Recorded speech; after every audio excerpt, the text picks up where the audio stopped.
আমি বিপ্লব, MM travels ব্লগসের host. আমরা আজকে এই কাকড়াঝড় ছেড়ে এখন পুরুলিয়ার দিকে যাচ্ছি। পুরুলিয়ার দূরত্ব হচ্ছে এখান থেকে 154 কিলোমিটার, প্রায় 4 ঘন্টার মতো সময় লাগবে। ওখানে আমরা থাকবো আজকে এবং কি কি দেখবো আপনাদের দেখাবো, আমরাও দেখবো, আপনাদেরকেও দেখাবো। আর একটা কথা, কালকে রাতটা আমাদের ভালোই কেটেছে। হোটেলটা তো খুবই ভালো, সুন্দর, আপনাদেরকে তো সব পুরোটাই তো দেখিয়েছি। রাস্তা দেখুন কি সুন্দর রাস্তা, খুব সুন্দর রাস্তা,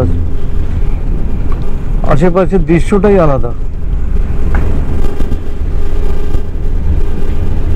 এটা এখন আমরা শালবনি জঙ্গলের মধ্যে দিয়ে যাচ্ছি, দেখুন রাস্তাটা।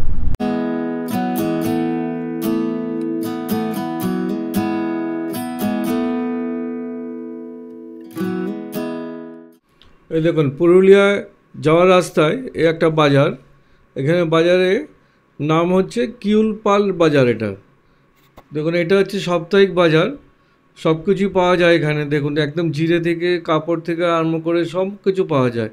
আর ক্রেতা বেশিরভাগই আদিবাসীরা, আর বিক্রেতাও আদিবাসীরাই বেশি। দেখতে খুব ভালো লাগছে জায়গাটাতে, নামতেও ইচ্ছা করছিল, কিন্তু একদম প্রায় সন্ধে হয়ে যাচ্ছে, তাই জন্য নামতেও পারছি না।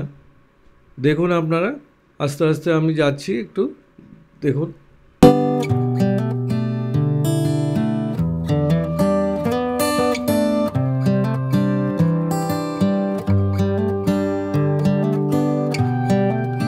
পুরুলিয়া যাওয়ার রাস্তাতে দেখুন আরেকটা হাট পড়েছে।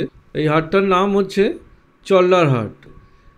এটাতেও সব কিছু পাওয়া যায়, সব বিক্রি হচ্ছে। হাট সাপ্তাহিক হাট এটা। এখানে দেখুন সব বিক্রেতারাও আদিবাসী এবং ক্রেতারাও বেশিরভাগই আদিবাসী। এটাও দেখতে খুব ভালো লাগছে, নামতেও ইচ্ছা করছিল, কিন্তু নামতে পারছি না, সময়ের অভাব।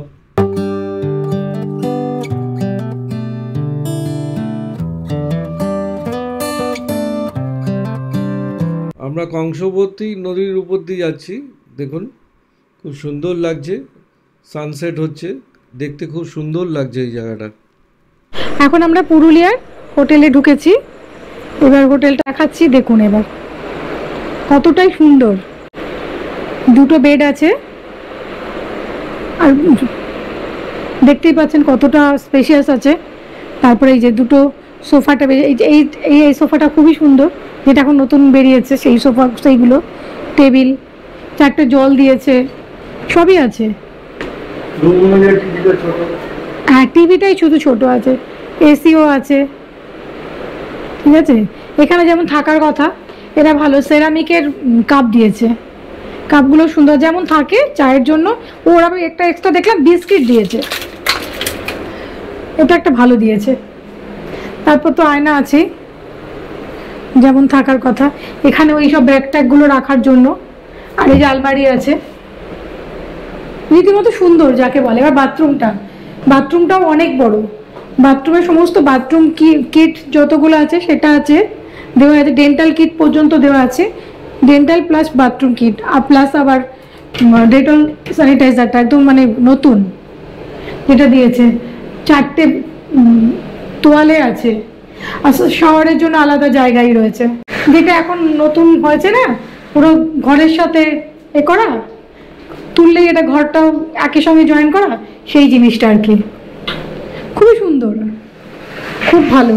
আর বাইরেটা তো অদ্ভুত সুন্দর, সব ফোয়ারা টোয়ারা দিয়ে বিশালভাবে সাজানো।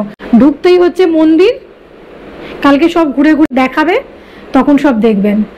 আমরা গড়পঞ্চকোট ইকো ট্যুরিজমে সকালবেলা ব্রেকফাস্ট করতে এসেছি। এটা কমপ্লিমেন্টারি ব্রেকফাস্ট। প্রথমেই হচ্ছে জুস, তারপরে ফ্রুটস আছে 2 রকম, আপেল আর পেয়ারা, তারপরে ঘুগনি আছে দেখছি, তারপরে লুচি, পোহা আছে, তারপরে সেবুর পায়েস আছে দেখছি, আর ডিম সেদ্ধ আছে, সঙ্গে ব্রেড আছে, ব্রেডে জ্যাম, জেলি আর বাটার আছে, সঙ্গে চা, কফি, লিকার চা, সব ব্যবস্থাই আছে।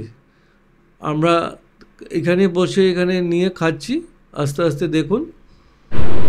আমি বিপ্লব এখন এখান থেকে বেরোচ্ছি, গড়পঞ্চকোট ইকো ট্যুরিজম, এখান থেকে বেরোচ্ছি।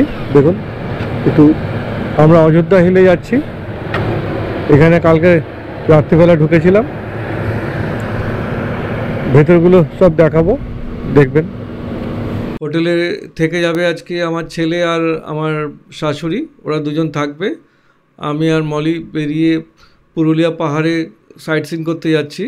দেখুন ভেতর দিয়ে যাচ্ছি যখন, তখন আমাদের গাড়ির কাছে যেতে হলে এরকম ওদের ব্যাটারির গাড়ি আছে, ওতে করে পৌঁছে দেয়। আমরা এখন আমাদের রিসোর্ট থেকে বেরিয়ে গেছি, বেরিয়ে অযোধ্যা পাহাড়ের দিকে যাচ্ছি।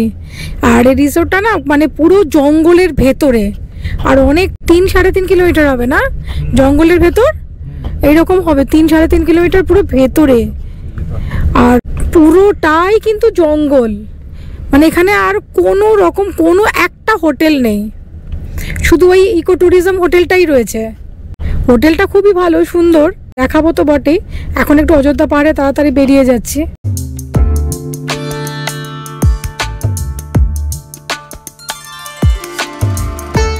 আমরা এখন পুরুলিয়ার ভেতরে ঢুকে গেছি, পুরুলিয়ার উপর দিয়ে যাচ্ছি। দেখুন পুরুলিয়া মেন শহর যেটা,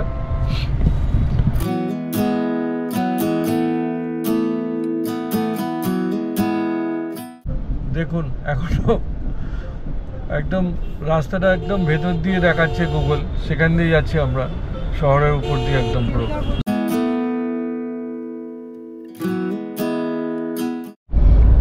আমরা গড় পঞ্চকোট ইকো ট্যুরিজম 2 থেকে অযোধ্যা পাহাড়ে যাচ্ছি। ওটার দূরত্ব প্রায় ওখান থেকে 90 কিলোমিটার। ওখান দিয়ে বেরিয়ে আমরা এসে ওই আসানসোল আর পুরুলিয়ার যে NH রোড ওটা ধরেছিলাম, তারপর ওখান থেকে এখন স্টেট হাইওয়ে 5 দিয়ে যাচ্ছি। পুরুলিয়া স্টেশন থেকে অযোধ্যা হিলসের উপরে যেতে হলে প্রায় 37 কিলোমিটার দূরত্ব। এটা এখানে অনেক জিপ ভাড়া পাওয়া যায়, অনেক গাড়ি ভাড়া পাওয়া যায়, বা বাসও যায়, যেটা হোক আপনারা অ্যাভেল করে অযোধ্যা পাহাড়ে যেতে পারবেন। যারা ট্রেনে আসবেন পুরুলিয়া থেকে, হাওড়া স্টেশন থেকে প্রচুর পুরুলিয়ার ট্রেন রয়েছে। আমরা অযোধ্যা হিলসে উঠছি, দেখুন রাস্তাটা। যারা কলকাতা থেকে অযোধ্যা পাহাড়ে আসবেন নিজস্ব গাড়িতে, তারা হাওড়া স্টেশন থেকে কিলোমিটার হচ্ছে 290 অযোধ্যা পাহাড় পর্যন্ত, আর সময় লাগবে প্রায় 7 ঘন্টার কাছাকাছি। খুব মনোরম রাস্তা, সুন্দর রাস্তা, গাড়ি নিয়েও আসতে পারেন অনায়াসে।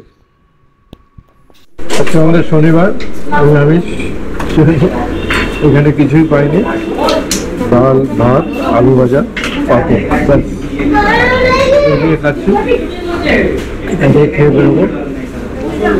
আমরা এখন লাঞ্চ করে এই সাইট সিন দেখতে বেরোচ্ছি। এই সঙ্গে যাচ্ছে আমাদের, তোর নাম কি? পীযুষ যাচ্ছে, পীযুষ সব দেখাচ্ছে আমাদেরকে। এটা যাচ্ছি আমরা ময়ূর পাহাড়, ওই গাইড করে নিয়ে যাচ্ছে আমাদের। এটা যে ময়ূর পাহাড়ের দেখুন উপরে টপে যাচ্ছি আমরা, সিঁড়ি করে দিয়েছে, উপরে একটা মন্দির আছে বলছে, আর একটা টাওয়ার আছে, দেখতে যাচ্ছি ওটা। সুন্দর সিঁড়ি বানিয়ে দিয়েছে পুরোটা পর্যন্ত, দেখুন। এই যে বজরংবলীর মন্দির, দেখুন পাশে টাওয়ার, টাওয়ারে উঠে সিনসিনারি দেখার জন্য।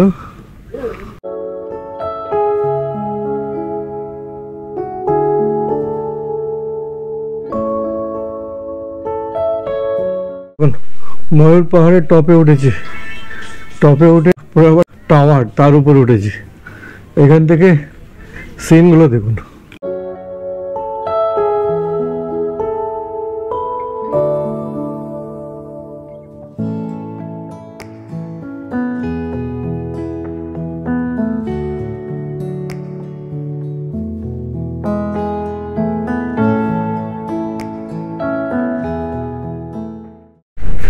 আমরা ময়ূর পাহাড় দেখে আসলাম, দেখে এখন মার্বেল লেক যাচ্ছি, আর ওটা নাকি আবার এখন সুইসাইড পয়েন্ট বলে ডাকে সবাই, এখানকার লোকাল লোকরা বলে সুইসাইড পয়েন্ট।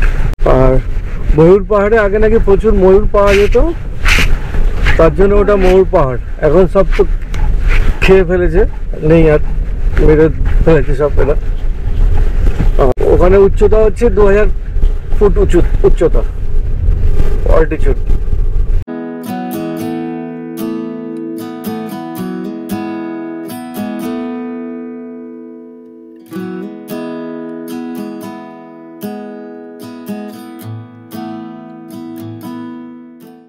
আমি এখন মার্বেল লেকে দাঁড়িয়ে আছি এখানটাতে, উপরে টপ ভিউতে। দেখুন জায়গাটা,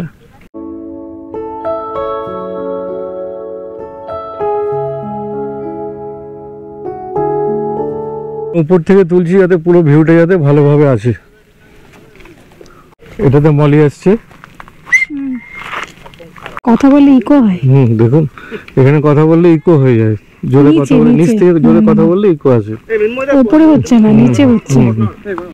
এটা মার্বেল লেক বলে, আবার মার্বেল রকও বলে, এই দুটো নামই এটা পরিচিত। খুব এটা পপুলার, এটা এখানে প্রচুর লোক দেখতে আসে। এটা বলে যে কোনো সময় এখান থেকে পাথর তুলে নিয়ে কোনো একটা কাজে লাগিয়েছিল, সেই থেকে এখানে এই লেকটা তৈরি হয়ে যায়।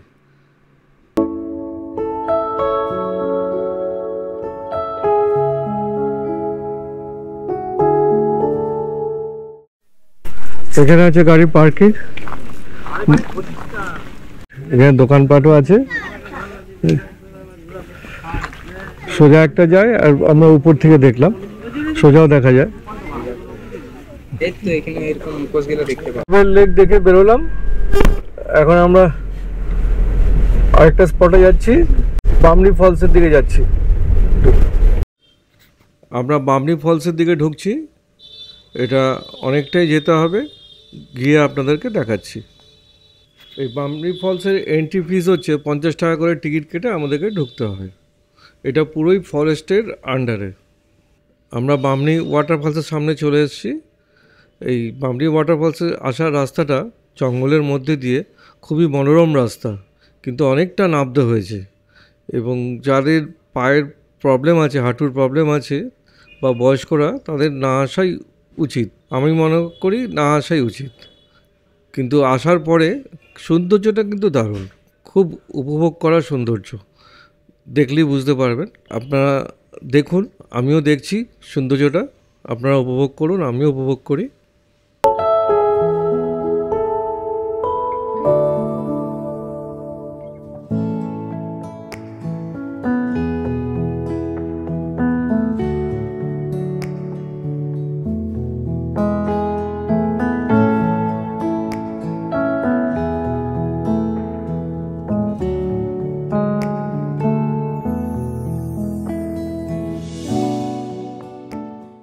আমরা ভিডিওটা এখানে শেষ করছি।